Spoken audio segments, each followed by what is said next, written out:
एक दिन छोटी यानी कि मिनी कहती है, देखो दीदी, सॉरी रिन्नी। क्यों? दीदी हूँ मैं तेरी, दीदी बोल। नहीं, दीदी होती तो मेरा ख्याल रखती। मुझे क्या पसंद है वो तुझे पता होता। तू तो जानबूझकर ऐसे काम करती है जिससे मैं दुखी रहूं। कैसी बात करती है मिन्नी? मैं तो उल्टा हमेशा ये चाहती हूँ कि तू सही चले, तेरा कोई नुकसान ना हो। तुझे भले लगता हो कि दीदी जो बोल रही है वो गलत है, लेकिन आगे जाकर तुझे पता चलेगा कि मैं सही बोलती हूँ। क्या सही बोलती है? हाँ, राहुल कितना अच्छा लड़का है, मुझे कितना प्यार करता है, लेकिन नहीं, तू तो बिल्कुल भी नहीं चाहती कि मैं एक अच्छे लड़के के साथ रहूं। तभी माँ वहां आ जाती है। क्या हो रहा है? रिन्नी चल रसोई में खाना बनाने में मदद कर। मिन्नी तू पूरे घर की सफाई कर। हाँ, ताकि सारा कचरा मेरे चेहरे पर गिरे और मेरा चेहरा खराब हो जाए। माँ, मैं तेरे साथ किचन में चलूंगी। रिन्नी माँ को इशारा करके मिन्नी की बात मान लेने को कहती है। अगले दिन घर की घंटी बजती है। अरे राहुल, क्या काम है? कुछ चाहिए क्या? मिन्नी से मिलना है मुझे। उसने मुझे बताया आपके बारे में कि आपको मैं पसंद नहीं हूँ। भाई क्या दिक्कत है आपको? हाँ देखो राहुल, मिन्नी अभी पढ़ाई कर रही है, अभी उसकी उम्र करियर बनाने की है। हाँ तो मैं कौन सा उसकी किताब छीन रहा हूँ? मैं अभी तो पढ़ ही रहा हूँ ना उसके साथ। देखो राहुल, तुम भी अपनी पढ़ाई पर ध्यान दो और मिन्नी से दूर ही रहना। तभी वहाँ मिन्नी आ जाती है। हाँ हाँ, जो मिन्नी को पसंद हो उससे तो उसे दूर करना ही है ना। देखो रिन्नी, मैं साफ साफ बोल देती हूँ, मेरी लाइफ से तू दूर रहा कर। तभी वहाँ पिता आ जाते हैं और वो मिन्नी को चांटा मारते हैं। देख मिन्नी, वो बड़ी बहन है तेरी, और राहुल दोबारा देखना मत यहाँ पर, इस घर में या मिन्नी के आसपास, वरना। राहुल वहां से भाग जाता है। मिन्नी रिन्नी को घूर कर देखती है और कमरे में चली जाती है। अगले रोज, माँ मैं कॉलेज जा रही हूँ। मैं भी चल रही हूँ, रुक। मिन्नी बहन के साथ बाहर तक तो जाती है, लेकिन बाहर राहुल खड़ा होता है। मिन्नी उसके साथ बाइक में बैठ जाती है। अच्छा रिन्नी की बच्ची, अब अपना रास्ता देख ले, मैं तो चली। चल राहुल। रिन्नी को बहुत बुरा लगता है। वो समझ नहीं पाती कि वो क्या करे, पिता को बताए या ना बताए। रिन्नी कॉलेज जाती है तो उसे पता चलता है कि मिन्नी तो कॉलेज पहुंची ही नहीं है। वो रीटा से कहती है, रीटा, रिन्नी को देखा क्या? हाँ, उसका मैसेज आया था कि वो शादी कर रही है आज राहुल के साथ। क्या? शादी? फोन करो उसे तुम अपने फोन से। रीटा फोन करती है तो मिन्नी कहती है, हाँ रीटा, आ जाना पहाड़ी वाले मंदिर में, मेरी शादी और मेरी सबसे प्यारी सहेली ना हो। ऐसा कैसे हो सकता है? मैं ना आज बहुत खुश हूँ, जल्दी से आ जा तू। स्पीकर में मिन्नी की बात सुन रही रिन्नी उसे जोर से डांटती है। मिन्नी प्लीज ऐसा मत करना, ये लड़का सही नहीं है, ये ठीक नहीं है। मिन्नी, माँ पापा के बारे में तो सोच। उन लोगों के बारे में क्यों सोचूं जो सिर्फ आपसे प्यार करते हैं? और हाँ, ये शादी सिर्फ आपके कारण ही हो रही है, क्योंकि आप ही हम दोनों की जिंदगी में राहु बनकर खड़ी हैं। अब क्या करेंगी हाँ, जब हम लोग शादी कर लेंगे? रिन्नी परेशान हो जाती है। वो पिता को सारी बात बताती है। पिता पुलिस को लेकर पहाड़ी के मंदिर में जाते हैं, लेकिन तब तक मिन्नी की शादी हो चुकी होती है। वाह पापा, सही वक्त पर आए हैं, अब तो आशीर्वाद दे ही दीजिए। मिन्नी, तेरा और मेरा कोई वास्ता नहीं है, तूने मेरी नाक कटा दी। अब वैसे भी मेरे जीवन में तो राहुल है, मैं उसके घर जाऊंगी क्योंकि मेरी शादी हो गई है। नहीं बेबी, मेरे घर कैसे? अभी तो मेरे मम्मी पापा को कुछ भी नहीं पता है। कुछ दिनों के लिए तो तुम्हें अपने घर ही रहना होगा। पिता ये बात सुनकर मिन्नी की ओर देखते हैं और फिर बड़ी बेटी रिन्नी का हाथ पकड़कर कहते हैं, भाई हमें कोई मतलब नहीं है इस लड़की से, जहाँ मर्जी जाए, मेरे घर में इसके लिए कोई जगह नहीं है। रिन्नी पिता को समझाने की कोशिश करती है, लेकिन गुस्से में पिता रिन्नी को वहां से ले जाते हैं।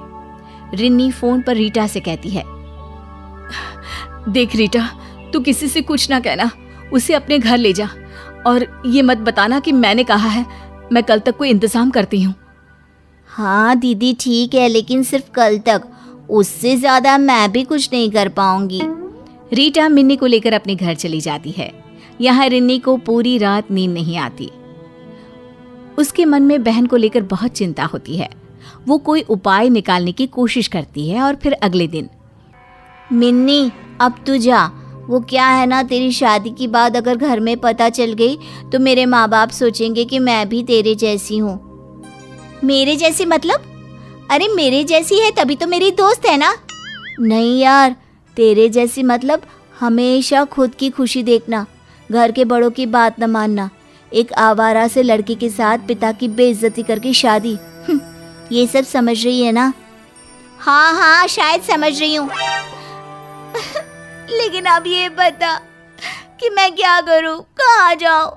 क्योंकि पापा तो घर में भी घुसने नहीं देंगे। वो रिन्नी भड़का रही होगी उनको। रिन्नी भड़का रही होगी? अरे उन्हीं के कहने से तो मैंने एक दिन तुझे अपने घर में रखा, वरना तेरा तू जान। तू एक काम क्यों नहीं करती, तू राहुल को ही फोन कर लेना। हाँ तू ठीक कहती है, मैं राहुल को फोन करती हूँ। अब बस लेकर जाए वो मुझे यहाँ से। मिन्नी राहुल को फोन करती है लेकिन राहुल का तो नंबर ही बंद होता है। उसका नंबर बंद है, क्या करूँ? देख यार, मैं जितनी मदद कर सकती थी की, अब मैं नहीं जानती। तू जा बस अब यहाँ से। मिन्नी रीटा के घर से चली जाती है। वो किसी तरह राहुल को फोन लगाने की कोशिश करती है लेकिन राहुल का फोन बंद आता है। हार कर मिन्नी राहुल के घर जाने का फैसला करती है। नमस्ते माँ जी, मेरा नाम मिन्नी है, मैं राहुल से मिल सकती हूँ? मिन्नी? कौन मिन्नी? राहुल तो कॉलेज जा रहा है, रुको मैं बुलाती हूँ।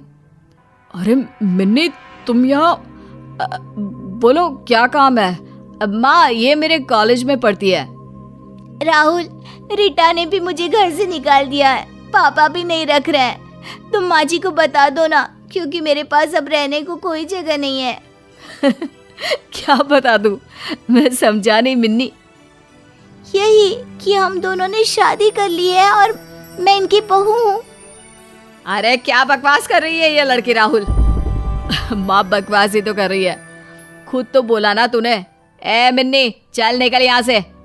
तेरी बहन और पापा ने मेरी जो बेइज्जती की थी उसका बदला लिया है मैंने, चल निकल।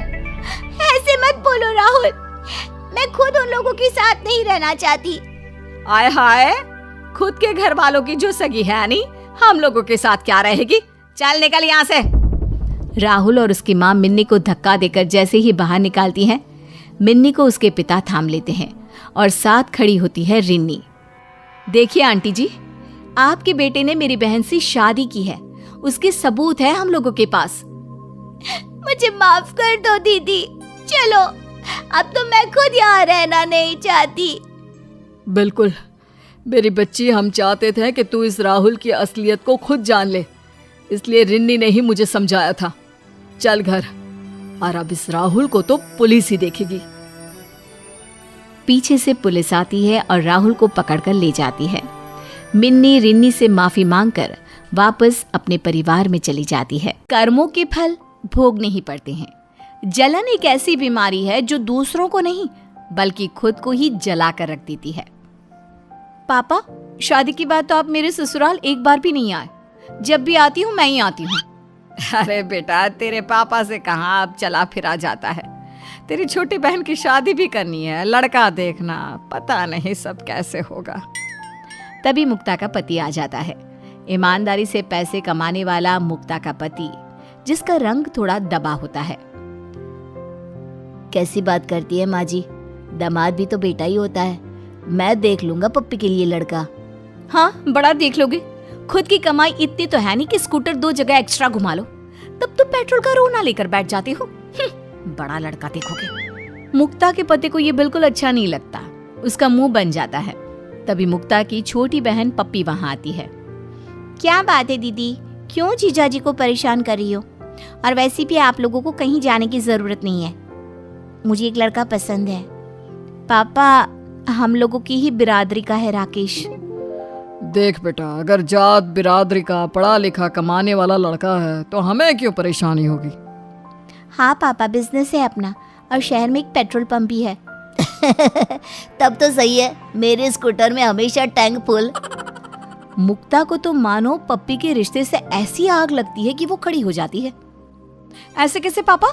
Love marriage? ना जी ना, हम लोगों के घर में ये रिवाज नहीं है। नहीं पापा, बिल्कुल नहीं। अरे मुक्ता, क्या हो गया? पप्पी को भी इस बात की बिल्कुल भी उम्मीद नहीं थी। वो रोते हुए अंदर चली जाती है। अरे घर में लव मैरिज हो सकती है, ये पहले बता देते तो मैं भी कर लेती ना। क्या मतलब? कहीं चक्कर वक्कर था क्या तुम्हारा? मुक्ता खुद के कहे जाल में फंसने वाली होती है कि मुक्ता, दामाद जी के लिए खाना ले आओ, दूर जाना है आप लोगों को, रात हो रही है। मुक्ता अपने घर चली जाती है। पप्पी पिता को समझाने में कामयाब हो जाती है और फिर हो जाती है पप्पी की शादी राकेश के साथ। देख रहे हो, ये बंगला पप्पी का है। अरे पैसे वाले घर की बहू है तुम्हारी बहन। तो हम कौन से कम है? क्या हम अच्छा नहीं खा रहे हैं या अच्छा नहीं पहन रहे हैं? सब तो कर रहे हैं हम भी। अरे तुम तुलना क्यों कर रही हो? चलो अब अंदर चलते हैं। पप्पी के जन्मदिन में मुक्ता उससे मिलने शादी के बाद पहली बार उसके ससुराल जाती है। पप्पी की सास कहती है, अरे पप्पी, तुम्हारी बहन आई है, जरा मंगवाओ कुछ खाने पीने को। बस फिर क्या था, महंगे महंगे ड्राई फ्रूट्स, फल और न जाने क्या क्या सब कुछ मुक्ता के सामने लग जाता है। अरे मैं तो बस पप्पी से मिलने आई थी। खा पीकर मुक्ता और उसका पति निकल रहे होते हैं कि पप्पी की सास मुक्ता को कपड़े, उसके पति को कपड़े और लिफाफे में पैसे भी डाल कर देती है। अरे माताजी, इसकी जरूरत नहीं है, प्लीज रहने दीजिए। लेकिन सास मुक्ता और उसके पति को विदाई देकर भेजती है। दीदी फिर आना। हाँ, लेकिन अब का ना तुम आना, शिवी का जन्मदिन है ना। दिन बीत रहे थे। पप्पी की सोशल मीडिया में आए दिन महंगे कपड़ों और पार्टी की फोटो मुक्ता को परेशान कर रही थी। सुनिए जी, मुझे साड़ी लेनी है, कुछ पैसे दीजिए। अरे पैसे कहाँ है मेरे पास, और साड़ी क्यों? अभी तो कोई त्योहार भी नहीं है। अरे वो डिजाइनर साड़ी है, कोई मौके के लिए नहीं बल्कि पार्टी के लिए पहनी जाती है। पता है 20,000 की साड़ी है वो। और मेरी तनख्वाह है 30,000। मुक्ता का पति उसे बहुत समझाता है कि जितनी चादर हो उतना ही पैर पसारे। क्या करूं, मोहल्ले में पार्टी है। पप्पी से उसकी साड़ी मांग लेती हूँ, किसी को क्या पता लगने वाला है। मुक्ता पप्पी से साड़ी मांगती है। दीदी ठीक है, वो साड़ी मैं आपको दे देती हूँ, लेकिन ध्यान रखना क्योंकि वो राकेश की भी ना फेवरेट साड़ी है, वही लाए थे मेरे लिए। अरे तुम चिंता मत करो। मुक्ता पप्पी की महंगी डिजाइनर साड़ी पहनकर मोहल्ला पार्टी में जाती है। अरे वाह मुक्ता, बड़ी ही चमकीली और अलग साड़ी है ये। कितने की है, कहाँ से ली? ज्यादा नहीं, बस 30,000 की है। मिडिल क्लास वालों के मोहल्ले में 30,000 की साड़ी सुनते ही सबकी आंखें खुली रह जाती है। होगी भी, लग भी रही है। लेकिन इतनी महंगी साड़ी तुझे ऐसे हवन कीर्तन वाले फंक्शन में नहीं पहनी चाहिए थी मुक्ता। लेकिन मुक्ता को क्या, वो तो अपनी अक्कड़ में हवन कुंड के पास जाकर खड़ी हो जाती है और एक चिंगारी उसके कपड़े पर लग जाती है। हाय रे मुक्ता, तेरी साड़ी तो जल रही है। हाँ, हाय रे, ये क्या हो गया? ये तो मेरी बहन की साड़ी है। जल्दी से साड़ी को संभालकर वो घर चली जाती है, लेकिन पीछे से पड़ोसन ने, मुझे तो पहले ही पता था। अरे इसकी बहन की शादी बड़े ऊंचे घर में हुई है ना, इसका पति तो इतना कमाता भी नहीं कि 30,000 की साड़ी ले। अब क्या करेगी बेचारी। वहीं घर पर, हाय रे ये क्या हो गया, खाया पिया कुछ नहीं, गिलास तोड़ दिया, बाहर आना। तभी पप्पी का फोन आता है। दीदी कैसा रहा फंक्शन, पिक्चर तो शेयर करना। वो क्या ना, पिक्चर लिया ही नहीं, वक्त ही नहीं मिला, अभी घर पहुंची हूँ, थोड़ा रेस्ट करके बात करती हूँ। हाँ क्यों नहीं। वैसे कल ना मैं किसी ड्राइवर को भेजकर साड़ी मंगवा लूंगी आपके घर से। हाँ वो ठीक है, लेकिन कल नहीं, अभी उसे ड्राई क्लीन में दे रही हूँ ना मैं। अरे नहीं दीदी, अपने घर के पास वाले को ना देना, रहने तो ना, कोई बात नहीं। मुक्ता कहाँ मानने वाली थी। वो ड्राई क्लीनर के नाम पर 2-4 दिनों के लिए साड़ी का बहाना बना लेती है, लेकिन मन में उथल पुथल चल रही होती है कि करे तो क्या करे। फिर क्या हो गया, रात बहुत हो रही है, सो जाओ। और ये मेरी चेक बुक अलमारी में रख दो। मुक्ता चेक बुक देखती है, चेक बुक का सीरियल नंबर देखती है और सोचती है क्यों ना चेकबुक के बीच से कोई पेज फाड़ ले और पैसे निकाल कर साड़ी ले ले। पति को तो कुछ भी पता नहीं चलेगा। अगले दिन चेकबुक के बीच का पन्ना फाड़कर वो चेक देकर साड़ी ले लेती है और पप्पी को दे आती है। अरे दीदी, ये तो बड़ा अच्छा ड्राई क्लीनर है, साड़ी तो बिल्कुल नई कर दी। मुक्ता कुछ नहीं कहती और पप्पी और उसके पति को घर आने का न्योता दे आती है। देखिए जी, पप्पी और उसका पति पहली बार हम लोगों के घर आएगा। आप प्लीज ना नया सोफा ऑर्डर कर दे। अरे कैसी बात कर रही हो, नया सोफा? ना बाबा ना। अरे याद है उसके घर का सोफा कितना गुदगुदा था। लाखों का था, कहाँ से लाऊंगा मैं? वैसे भी देखो, ये बराबरी करना ना अच्छी बात नहीं है, समझी? जितनी चादर हो। अरे बस करो, मुझे कुछ नहीं सुनना। जितनी चादर हो, जितनी चादर हो। पैसे देने हैं तो दो, वरना मत दो, लेकिन चुप रहो। अगले दिन मुक्ता पड़ोसी का सोफा लगा देती है, पड़ोसन के सोफे और उसी की क्रॉकरी में खाना भी। पति देख रहा होता है कि कैसे ही अपनी सगी बहन को मुक्ता मूर्ख बनाने की कोशिश कर रही है। क्यों पपी, ये गले में जो पहना है असली है क्या?